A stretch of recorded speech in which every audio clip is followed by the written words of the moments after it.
Welcome to Trending Unpacked, the show where we break down the stories everyone's talking about and explore why they matter. Welcome back to Trending Unpacked.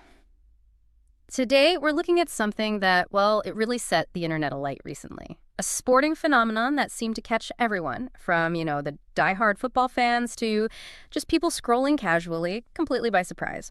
We're talking about the recent soccer games between Mexico and Japan. Now, if you're on social media at all, TikTok, Instagram, X, you know how it is, these games. They weren't just sort of happening in the background. Not at all. They just exploded, became this huge talking point, sparking these really intense discussions, tons of memes, passionate debates all over the globe. Yeah. And what's really striking, I think, is just the amount of attention these specific games got. Like, way more than you'd maybe expect for, say, an international friendly or even a group stage match. Absolutely. It felt different. It really did. It genuinely felt like everyone, everywhere, suddenly had an opinion or a highlight they had to share or some tactical point they wanted to argue about. You're spot on. That online buzz, it was just impossible to miss. And as those discussions kept going, it became really clear this wasn't just, another game on the calendar. Right. These Mexico-Japan matches, they quickly went beyond the usual sports chat. They became this focal point because they really highlighted something fascinating that's happening in global football right now, and evolution. Okay. And for a lot of people, I think it represented this really compelling cultural clash playing out on the pitch, a collision of different football philosophies.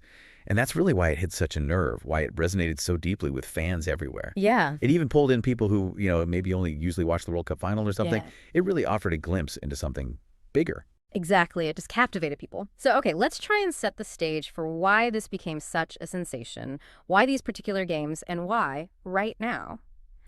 #case breakdown. So we've seen Mexico and Japan play each other a few times recently, and yeah, these matches have consistently grabbed a lot of attention, whether they're friendlies or part of some tournament.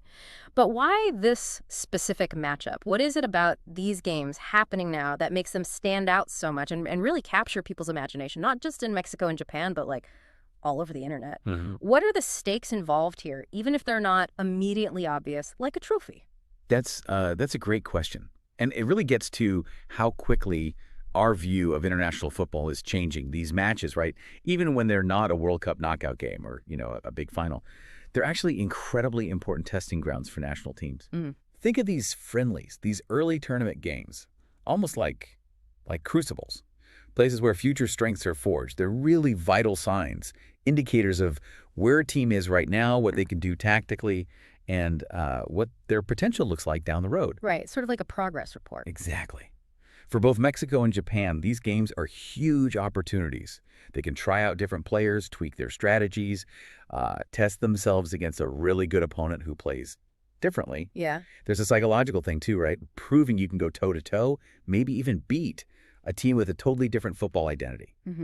And the fact these games trended so much online, it just shows that fans, even the casual ones, they kind of instinctively get that significance. They see these matches as important benchmarks. So not just throwaway games. Not at all. Benchmarks, not just for the teams, but for understanding where global football is heading. Who's really rising? Which tactics are working? How do these different football philosophies actually stack up against each other today? It's a rapidly changing sport. These are the games that kind of quietly hint at the future. Okay, so let's unpack this a bit more, starting with Mexico. I mean, this is a nation where football is just everything. Their legacy is so rich, so passionate. Absolutely. We all know Mexico is a football-obsessed country, right? The passion there, it isn't just casual interest, it's legendary. It's almost visceral. It's tied so deeply into their national identity. Briefly. And you see El Tri, their national team, they've got this long, long history in international football. Multiple World Cup appearances going way back. They're always there on the global stage. Consistently. And that consistency, it really underlines the strength and the dedication within their football culture. It's more than just a sport for them. It feels like a cultural touchstone. Oh, completely. And that passion, that Mexican fan culture, it goes way beyond just filling stadiums, although, those images are iconic. Yeah, the sea of green. Exactly. It's about this deep, almost spiritual connection to the game that just runs through society. Football in Mexico, it's a way of life. It's this huge source of national pride that brings everyone together. Big family gatherings, watching the game, kids playing in the street. It's all fueled by the hope and the drama around El Tri. Right. And this passion, it creates this unique, almost electric atmosphere around their games. Yeah. Whether they're playing at the Azteca or anywhere else in the world. You can feel it. You really can. And this cultural energy, it's reflected right there in how Mexico plays football.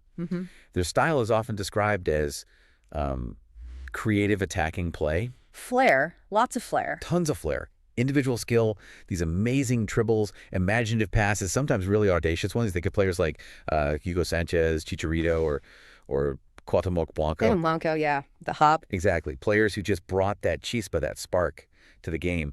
It's exciting. It's unpredictable. It often feels like they're playing right on the edge. Keeps you hooked.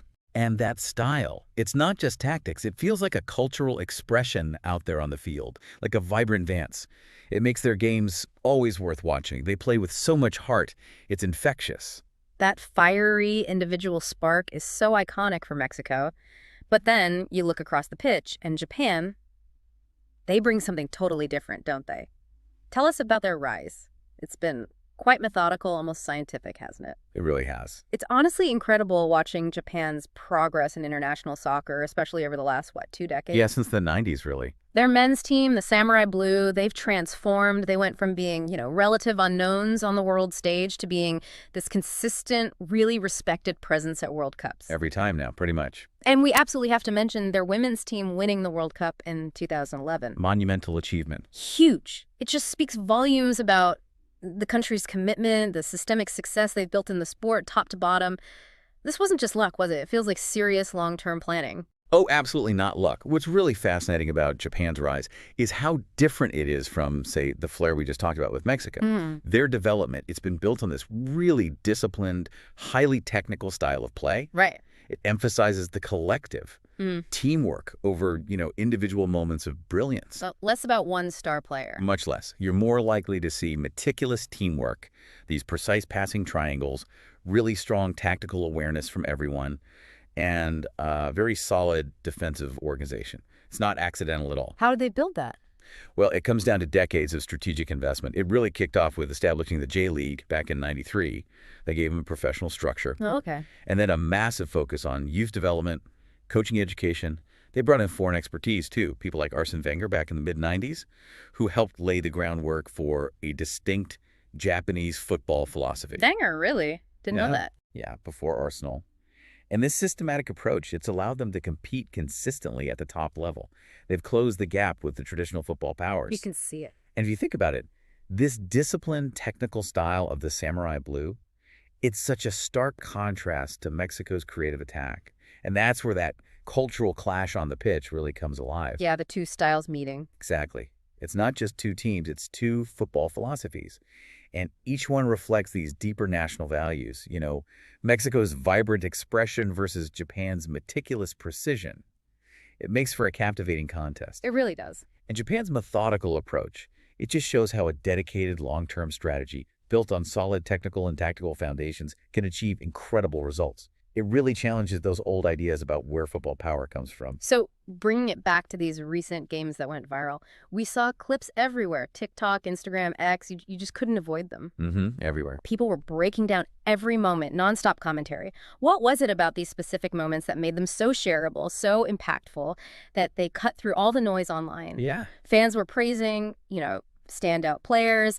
The tactical sharpness was a big theme. And of course, the atmosphere, that passionate atmosphere, both in the stadium and online. Well, to get why they went viral, we need to think about what those standout performances and tactical sharpness actually look like in this specific context, this clash of styles. Okay. So imagine maybe a moment where a Mexican winger, let's just call him Silva for argument's sake, tries this incredible, almost impossible dribble, right? Trying to weave through Japan's really tight defense. Yeah, you see that a lot. Right. And then, in response, a Japanese midfielder, call him Tanaka, makes this perfectly timed, clean tackle, wins the ball back, and instantly launches a counterattack with maybe 3 or 4 quick, precise one-touch passes. Ah, okay. The contrast. Exactly. Those moments where one style directly confronts the other, tries to overcome it, they create these natural high-energy highlights, perfect for sharing. Right, because it tells a mini story. Precisely. Yeah. It wasn't just about goals necessarily. It was about that battle of wills, the battle of philosophies. Maybe you saw a Mexican player use amazing individual skill to get out of a tight spot. Or maybe you saw a Japanese defender holding an incredibly disciplined line, frustrating those individual efforts, showing their collective strength. Got it. And then you add in the passionate atmospheres. Inside the stadium, you could almost feel the noise, the rhythm of the crowd, that sea of green from Mexico, or the really organized chants from Japan's fans. Yeah. And that energy gets amplified online through fan reactions, the instant commentary. It just boosts the emotional impact of those clips massively. So when a moment has that much energy, that much tension, and this clear narrative of competing styles, it becomes instantly relatable, instantly shareable, even if you only see a 5-second clip. Yeah, you get sucked in. You do. It's the raw emotion and the strategic tension all boiled down into this bite-sized, powerful bit of content. Hashtag internet theories and cultural interpretations. Okay, now this is where I think it gets really interesting. We've talked about the action on the pitch, the contrasting styles, the clips going viral. But let's look at the bigger picture, the global resonance. This game, or these games, they weren't just a big deal in Mexico and Japan. They were trending globally, like everywhere on social media feeds. Why? Why did this specific matchup, beyond just the football itself, grab such widespread global attention? Why so much conversation online? There must be something deeper going on. Yeah, zooming out a bit, this whole phenomenon is, I think, a really clear sign of what people call the globalization of soccer. Okay. The internet, especially social media, has just completely changed how people access football around the world. It's democratized it. Right, you don't need special channels anymore. Exactly. Gone are the days where you needed some specific satellite package to watch certain international games. Now, a fan in, say, Europe or South America or Africa or elsewhere in Asia can easily watch and talk about games that maybe used to feel quite remote. And this global visibility, it allowed fans everywhere to witness pretty much in real time this quiet revolution that's happening, which is the rise of this sort of middle class of footballing nations. Interesting term. Well, you see Asian teams like Japan increasingly challenging the traditional powerhouses, and not just with 1 or 2 star players, but through systematic development, tactical discipline. It's a trend. So Japan's rise is part of something bigger. Absolutely. This Mexico-Japan game became like a live barometer, a real-time measurement of these bigger global shifts. It wasn't just an isolated game. Right. It highlighted that the old geographic boundaries of who's good at football are just eroding fast. And that's a compelling story for a global audience, especially one interested in shifting power dynamics, the rise of new competitors in any field. Yeah, that makes sense. It gave people a really concrete example of how the game is truly expanding its reach and its quality. And what about the actual stuff people were saying online? It wasn't just sharing highlights, was it? People were turning moments into proper memes, getting into these really heated tactical debates. It felt like it pushed the match beyond just sports fans into a wider cultural thing. Oh, definitely. What kinds of debates were happening, and how did those memes and viral bits manage to become more than just sports talk? Yeah, the online chat was incredibly varied. It went way beyond just great goal or bad miss. You saw these really in-depth tactical debates popping up. Like armchair managers. Exactly. But some with surprisingly detailed knowledge, scrutinizing formations, player movements, coaching decisions. Almost like analysts. People were dissecting how Mexico's creativity was trying to unlock Japan's discipline. For example? Well, was Mexico relying too much on one winger's individual skill, maybe leaving themselves open to the counterattack? Or was Japan sitting back too deep, too passive, letting Mexico control the game too easily in midfield? Fans debated substitutions, arguing whether a specific change won or lost the game, and constantly contrasting the two styles, the improvisation versus the plan. These discussions were happening everywhere. Twitter, Reddit, comment sections, group chats. Yeah, I saw some of that. And then you had the memes. Memes are just so powerful, right? They take these complex sporting moments, a shocking miss, an incredible save, a dramatic goal, maybe a player's funny face, and boil them down into something instantly understandable, super shareable. They capture the peak emotion or the surprise in a way that connects with a huge audience, often with humor or a bit of sharp commentary that goes beyond the sport itself. Like maybe a meme contrasting Mexico's really passionate, almost chaotic goal celebrations with Japan's players doing their very organized, statelic bows to their fans. Okay, yeah. Or a really complicated tactical setup simplified into a funny stick figure drawing. These memes become like a shared language. They build a sense of community around the event, pulling in people who didn't even watch the full game. Yeah, they make it accessible. Exactly. Quick, easy to get, culturally relevant. They turn the game into a shared experience for everyone. It's clear this was way more than just 90 minutes of football. There's this broader cultural angle that obviously fascinated people. Mm-hmm. The matchup felt like it represented something bigger than sport, like you said, a clash of identity, of pride, of style. Hmm. What does that mean when you pit Japan, this clearly rising soccer powerhouse, against Mexico with its long-established, super passionate reputation? How do those identities play out? That really gets to the heart of it, this idea of cultural exchange and national identity expressed through sport. For Mexico, right, their football identity is tangled up with this long history, that flair we talked about, a passionate, almost theatrical way of playing. It's about expression, individual brilliance, connecting to their roots, playing with this undeniable energy and swagger. It reflects a national character, maybe, that values ingenuity, improvisation, emotional investment. Like jazz, you said. Kind of, yeah. Like a vibrant, improvised performance full of solos and unexpected moments. For Japan, though, their football identity is built on this newer, highly disciplined climb. It's about proving themselves among the elite through planning, precision, teamwork. Their journey is about methodical development, challenging old ideas, this collective focus, almost like martial arts in its precision. More structured. Much more, like a perfectly rehearsed orchestra. Every player in sync, every pass exact.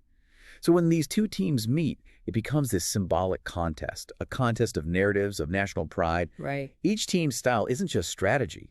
It's reflecting these deeper cultural values. Mexico's vibrant creativity clashing with Japan's disciplined collective. Yeah.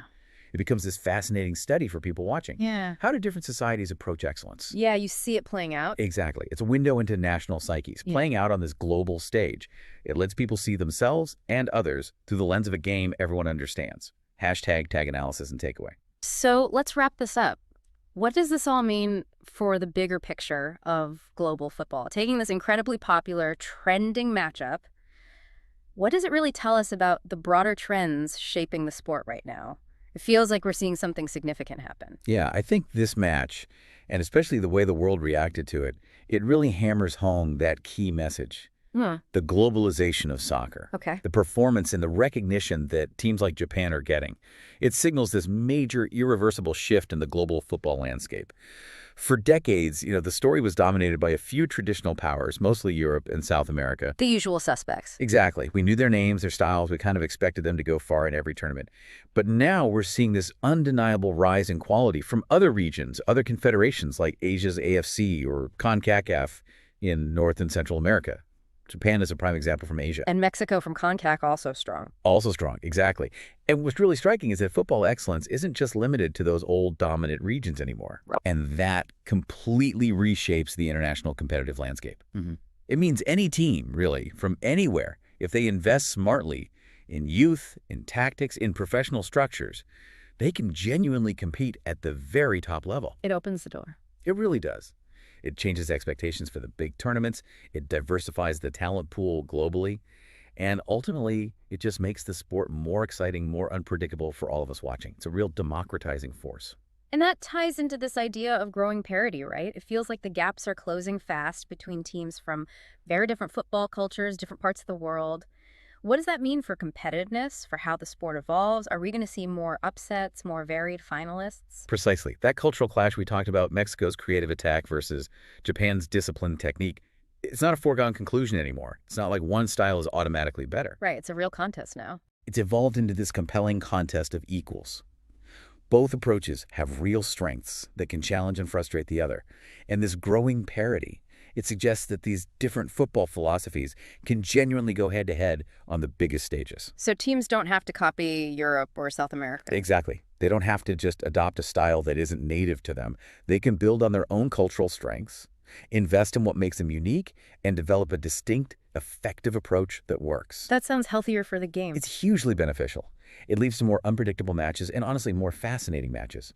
Less dominance by just a few nations, more real competition. It makes every World Cup, every big tournament a true spectacle. And it also raises that interesting question you touched on. What new styles might emerge from this? As teams adapt, learn from each other, maybe blend elements flair with discipline. For instance, we might see totally new tactical innovations, even more dynamic football. That is an exciting thought, these potential hybrid styles emerging. So finally, looking ahead then, What does this specific trending match signal for future World Cups, future international competitions? What can listeners really expect to see change on the world stage based on this Mexico-Japan example? Well, if we connect all the dots, the clear rise of teams like Japan, this increasing parity, it strongly signals that future major tournaments, definitely the World Cup, are likely going to feature a much more diverse group of real contenders. More teams with a realistic shot. Yeah, absolutely. Expect more surprises, more upsets, though maybe we shouldn't call them upsets anymore if parity is growing. Right. Just a wider pool of genuinely competitive nations fighting for the trophy. Right. The days when only, say, 4 or 5 usual suspects were seen as having a real chance, those might be fading. Which means the path to winning it all gets tougher, but also more open, which is fantastic for the fans. Definitely more exciting. And what's really significant, I think, is how these seemingly smaller moments, like a friendly between Mexico and Japan that suddenly trends globally, how they ripple outwards, they actually start to redefine our expectations for the biggest stages. So every game matters more. In a way, yeah. It's just any international match now has the potential to be an indicator, a sign of future shifts, the emergence of new powers. So it's something for you, the listener, to think about. The beautiful game is truly becoming global. The competition is just getting fiercer, more captivating every year. The whole face of international football is changing right now, right before our eyes. And that promises a future full of unexpected results, new champions, and thrilling new rivalries. A fascinating perspective. It really puts those trending moments into a much bigger context. Absolutely. Okay, that's all the time we have for today's unpacking. Next time on Trending Unpacked, we'll step off the pitch and into Hollywood hype, unpacking the buzz around The Rock and his latest spotlight moments.